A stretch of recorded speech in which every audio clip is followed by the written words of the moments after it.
네, 먼저 말씀과 함께 36쪽의 본문을 제가 읽도록 하겠습니다. 43장은 이스라엘의 창조자와 구속자가 되시는 하나님께서 열방에 흩어진 자신의 백성들을 다시 불러 모으실 것을 말씀합니다. 동시에 이러한 하나님의 미래 회복 계획을 듣고도 반응하지 못하는 이스라엘 백성들을 질책하십니다. 그럼에도 하나님은 바벨론의 멸망을 틈타 당신의 백성을 바벨론으로부터 해방시켜 주실 장엄한 구원 계획을 말씀하십니다. 그러나 하나님의 약속을 믿지 않고 하나님을 경외하지 않으면 비방거리가 될 것이라고 경고하십니다. 아멘. 네, 오늘 본문은 오랜 시간 이 바벨론의 포로였던 이스라엘 백성들을 하나님께서 구원할 것이라는 약속의 말씀이 기록되어 있습니다. 전체적으로 본문을 세 부분으로 나누어 보면 1절에서 7절까지 말씀이 하나님의 구원 약속에 대한 말씀이 기록되어 있고 8절에서 21절까지는 하나님만이 구원자가 되심을 만국이 알게 될 것이며 이전의 출애굽의 사건보다 더 크고 놀라운 일들을 하나님께서 일으키실 것이다 라고 하시는 말씀이 기록이 되어 있습니다. 그리고 22절에서 28절까지 말씀에서는 그럼에도 불구하고 계속해서 회개하지 않으며 하나님께로 돌이키지 않는 자들은 비방거리가 되게 하며 심판을 받게 될 것이다 라고 말씀하고 있습니다. 그러면 오늘 본문을 통해 세 가지 기도의 제목을 함께 나누고 기도하겠습니다. 먼저 첫 번째 기도의 제목은 도우시는 하나님을 온전히 의지하게 하소서라고 함께 기도하겠습니다. 우리를 도우시는 하나님을 온전히 의지하게 하소서라고 함께 기도하겠습니다. 다 함께 43장 2절 한 절의 말씀을 읽도록 하겠습니다. 시작. 내가 물 가운데로 지날 때에 내가 너와 함께 할 것이라. 강을 건널 때에 물이 너를 침몰하지 못할 것이며 내가 불 가운데로 지날 때에 타지도 아니할 것이요 불꽃이 너를 사르지도 못하리니. 아멘. 네, 본문을 보면 하나님께서는 이 바벨론에서 오랜 포로 생활로 힘들어하던 이스라엘 백성들을 반드시 해방할 것을 약속합니다. 특별히 본문 2절에서 주목할 점은 이 고난을 상징하는 물 그리고 불, 이 불로부터 이스라엘 백성들을 지키실 것이다 라고 말씀하고 있다라고 하는 것입니다. 여러분, 성경의 역사를 살펴보면 이 물과 불은 심판과 구원의 사건을 설명을 할 때 아주 자주 등장하기도 합니다. 먼저는 이 노아의 홍수 심판을 살펴보면 하나님께서 사람들이 악을 행하기 시작하자 물로 심판하신 사건이 바로 홍수 심판 사건입니다.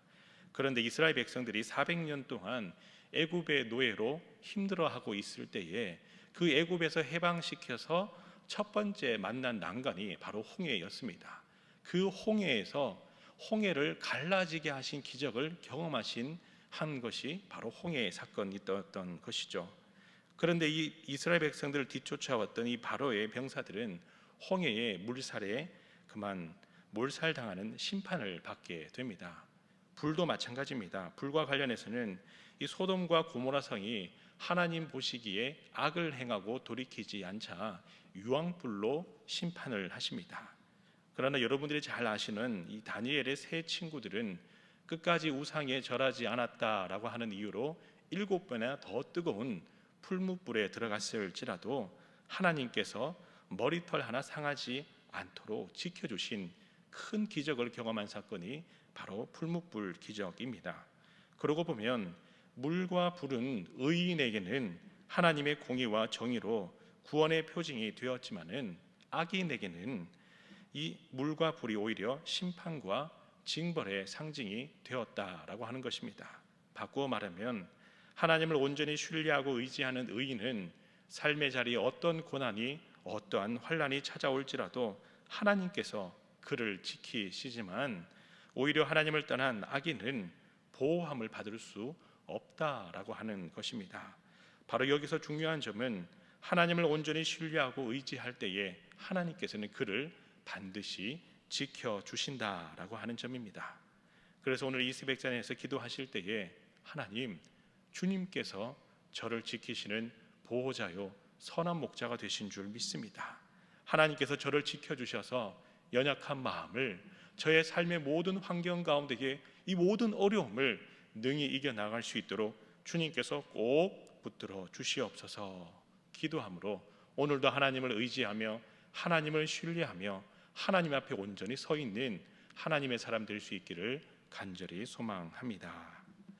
다음으로 두 번째 기도의 제목은 하나님을 찬송하는 거룩한 입술이 되게 하소서라고 함께 기도하겠습니다.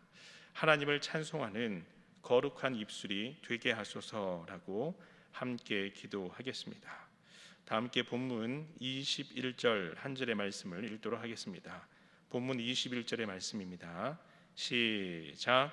이 백성은 내가 나를 위하여 지었나니 나를 찬송하게 하려 함이니라. 아멘. 본문을 보면 하나님이 우리를 창조하신 이유는 하나님을 찬송케 하려 함이다 라고 말씀하고 있습니다. 여기서 이 찬송이라고 하는 단어의 국어 사전에서 이 사전적인 의미를 한번 찾아보았습니다. 세 가지가 기록이 되어 있습니다. 첫 번째는 미덕을 기리고 칭찬하다. 그리고 두 번째는 신성한 대상을 찬미하는 노래이다. 그런데 이 세 번째가 의미심장했습니다. 하나님의 은혜를 기리고 찬양한다라고 기록하고 있습니다. 여기서 이 곰곰이 생각해 보면 미덕을 기리거나 칭찬한다, 그리고 그것을 노래로까지 만들어 찬미한다라고 하는 것은 특정한 인물 그리고 특정한 사건이 주는 선한 영향력이 아주 클 때에 나타나는 현상입니다. 지금 당장 우리의 주변을 돌아보면 정말 감명 깊게 들은 노래나 드라마, 그리고 아주 인상이 깊었던 여행지, 아름다운 추억을 간직한 장소, 그리고 물건에 대해서는 어느 누가 말하지 않아도 그 대상이나 인물이나 사건에 대해서 말하고 싶고 이야기할 때마다 기쁨이 나기 마련입니다. 신앙적으로도 하나님을 깊이 만날 때에 그 은혜를 나누고 싶고 증거하고 싶고 함께하고 싶은 것이 신앙의 본질입니다. 왜냐하면 하나님께서 우리에게 주신 은혜가 너무나 크기 때문에 기쁨으로 그 은혜를 나누고자 하는 마음이 신앙인의 본질적인 마음이기 때문입니다. 그래서 은혜를 받은 사람은 모이기를 기뻐하고 은혜 나누기를 기뻐하는 것이 은혜 받은 성도의 아름다운 모습이기도 합니다. 그래서인지 오늘 본문을 보면 이스라엘 백성들이 하나님을 조금이라도 알기만 한다면 그분이 얼마나 높고 위대하신 분이신지를 만방에 증거하는 입술이 될 수밖에 없음을 구구절절히 기록하고 있습니다. 그런데 이스라엘 백성들은 하나님께 선택받은 선민 백성이었음에도 불구하고 8절 말씀과 같이 눈이 있어도 보지 못하고 귀가 있어도 듣지 못하는 백성이다 라고 이야기합니다. 그래서 9절에서는 어느 누구가 나 여호와 하나님을 증거하는 증인이 될 수 있겠느냐며 반문하고 있지요. 10절에서 21절 말씀까지 전체를 보면은 드디어 하나님께서 직접 이스라엘 백성들을 그 바벨론의 억압과 포로 생활에서 구원하여 주셔서 하나님의 위대하심이 얼마나 높고 위대한지를 다시 한번 깨닫게 하실 것이다라고 이야기합니다.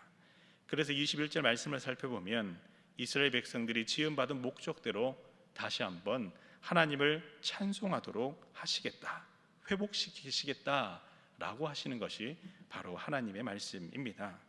우리의 신앙의 자리를 돌아보면 하나님을 뜨겁게 찬송하며 눈물로 기도하며 예배를 사모하였던 지난 날들의 신앙의 값진 경험과 추억들이 다들 있을 것입니다. 그런데 예기치 못한 고난과 시련이 겹겹이 쌓이면서 어느 순간 나도 모르게 메마른 심령으로, 어느 순간 나도 모르게 무미건조한 신앙생활을 하는 모습을 때로는 발견하기도 합니다. 바로 오늘 본문에서 바벨론 포로 생활 중이던 이스라엘 백성들이 그러했다라고 하는 것입니다. 하나님의 은혜가 많았음에도 불구하고 그 은혜를 증거하는 입술이 되지 못했다라고 하는 것이죠. 그런데 하나님은 이제 새 일을 행하셔서 그 냉랭한 가슴에 다시 한번 전능한 하나님의 역사를 알게 하시겠다라고 하시는 것이 오늘 본문의 말씀입니다. 그래서 오늘 이 새벽전에서 기도하실 때에 하나님, 저도 그리고 사랑하는 누군가도, 사랑하는 제 자녀들도 이전에는 하나님을 깊이 만났던 경험들이 한 번씩은 있습니다. 그런데 코로나로 인하여서 예기치 못한 여러 많은 일들로 인하여서 잠시 잠깐 하나님을 떠났던 남편이나 아내나 가족들이 있습니다. 하나님께서 오늘 본문의 말씀과 같이 새 일을 행하여 주셔서 다시금 하나님 중심의 신앙으로 다시금 그 시련을 이겨내고 뜨거웠던 그 시절 그 신앙의 모습으로 그 신앙의 자리로 돌아올 수 있도록, 그래서 하나님을 찬송케 하려 함이라고 하는 그 목적대로 살아갈 수 있도록 주님께서 붙들어 주시옵소서. 다 함께 기도함으로 다시 한번 하나님 앞에 깊은 신앙을 회복하는 여러분들과 사랑하는 가족들과 이웃들 모두가 될 수 있도록 이 시간 간절히 기도하시기를 소망합니다. 아멘. 마지막으로 세 번째 기도의 제목은 스스로를 돌아보는 겸손한 마음을 주옵소서라고 함께 기도하겠습니다. 스스로를 돌아보는 겸손한 마음을 주옵소서라고 함께 기도하겠습니다. 다 함께 본문 22절의 말씀을 함께 읽도록 하겠습니다. 시작. 그러나 야곱아 너는 나를 부르지 아니하였고 이스라엘아 너는 나를 괴롭게 여겼으며. 아멘. 네, 하나님은 43장에서 이스라엘 백성들을 구원하실 것이다 라고 약속하시는 한편, 그럼에도 불구하고 하나님을 찾지 않고 돌이키지 않는 백성들이 있다라고 안타까운 마음으로 이야기합니다. 본문에서 언급되는 이 야곱 또한 그러한 인생을 살았습니다. 처음에는 형 에서의 장자권을 탐내어 형을 속이고 아버지를 속이기까지 하며 장자가 받을 모든 축복을 다 받았던 사람이 바로 야곱이었습니다. 그러나 그 소유의 기쁨도 잠시 형에게 죽임을 당할까 봐 광야로 도망을 가며 삼촌 라반의 집을 향하게 되었습니다. 그렇게 잠시 잠깐 떠나 있으면 된다라고 생각을 했는데 그 시절이 20년이라는 세월이 걸리게 되었지요. 결국 20년이 지난 후에야 형 에서를 만나서 지난 날들의 모든 과오를 다 고백하고 용서를 받고 고향으로 돌아오게 됩니다. 만약 야곱이 조금 더 일찍 스스로를 돌아보고 자신의 잘못을 깊이 뉘우치고 형 에서에게 용서를 구했다면은 이 어그러진 일들을 바로 잡을 수 있는 기회들이 분명 있었을 것입니다. 그러나 야곱은 20년이라는 세월을 동안 방황하며 그렇게 하지 못했다라고 하는 것이죠. 이와 같이 오늘날 우리 또한 야곱과 같이 하나님을 찾지 아니하고 하나님께로 돌이키지 않는 부족한 모습을 순간순간 발견하기도 합니다. 여기서 이 야곱과 같은 우리들에게 정말 필요한 마음가짐은 스스로를 돌아보는 겸손한 마음인 줄 믿습니다. 세상에서도 차를 빠르게 운전할 때는 주변의 아름다운 환경이 또 아름다운 풍경이 있을지라도 아무것도 볼 수가 없습니다. 너무나도 빠르게 움직이기 때문입니다.